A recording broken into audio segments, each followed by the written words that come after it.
بسم اللہ الرحمن الرحیم۔ السلام علیکم، بنت ہوا چینل میں خوش آمدید۔ امید ہے آپ سب خیریت سے ہوں گے۔ ہمیشہ کی طرح ویڈیو شروع کرنے سے پہلے ایک بار درود پاک پڑھ کر حضور نبی کریم خاتم النبیین حضرت محمد صلی اللہ علیہ وآلہ وسلم کی خدمت میں تحفہ ہدیہ نذرانہ درود پاک کا پیش کرتے ہیں تاکہ آخرت میں یہ ہمارے لیے ہماری نجات کا سبب بن سکے۔ اللہم صلی علی سیدنا محمد وعلی علی سیدنا محمد وبارک وسلم۔ آج ہم ایک دلچسپ قصہ شیئر کریں گے جس میں حضرت ابو بکر اور حضرت عمر رضی اللہ تعالیٰ عنہ کی کہانی ہے۔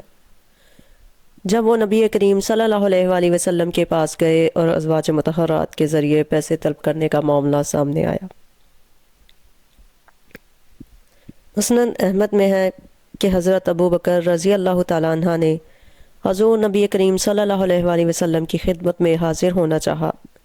لوگ آپ کے دروازے پر بیٹھے ہوئے تھے اور آپ اندر تشریف فرما تھے، مگر اجازت نہ ملی۔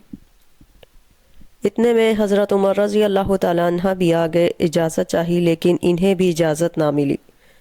تھوڑی دیر بعد دونوں کو یاد فرمایا گیا۔ آپ اندر گئے، دیکھا کہ آپ کی ازواج مطہرات آپ کے پاس بیٹھی ہیں اور آپ خاموش ہیں۔ حضرت عمر رضی اللہ تعالیٰ عنہ نے کہا، دیکھو میں خدا تعالیٰ کے پیغمبر کو ہنسا دوں گا۔ پھر کہنے لگے، یا رسول اللہ صلی اللہ علیہ وآلہ وسلم، کاش کہ آپ دیکھتے کہ میری بیوی نے آج مجھے سے روپیہ پیسہ مانگا، میرے پاس تھا نہیں۔ جب ضد کرنے لگی تو میں نے اٹھ کر گردن ناپی۔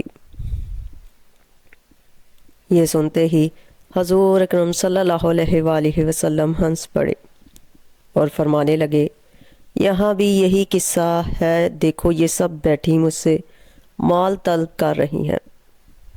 حضرت ابو بکر صدیق رضی اللہ تعالیٰ عنہ نے حضرت عائشہ صدیقہ رضی اللہ تعالیٰ عنہ کی طرف لپکے اور حضرت عمر رضی اللہ تعالیٰ عنہ حضرت حفصہ رضی اللہ تعالیٰ عنہ کی طرف، اور فرمانے لگے، افسوس تم رسول اللہ صلی اللہ علیہ وآلہ وسلم سے وہ مانگتی ہو جو آپ کے پاس نہیں۔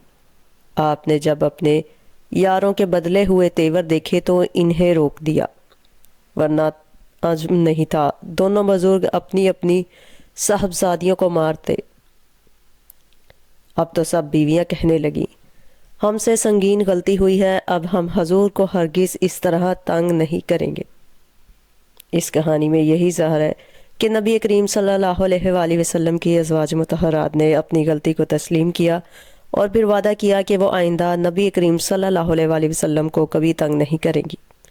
اگر آپ کو یہ اسلامی کہانی پسند آئی ہو تو براہ کرم اس ویڈیو کو لائک کریں اور ہمارے چینل کو سبسکرائب کریں تاکہ آپ کو مزید ایسی سبق آموز اور دل کو سکون دینے والی کہانیاں ملتی رہیں۔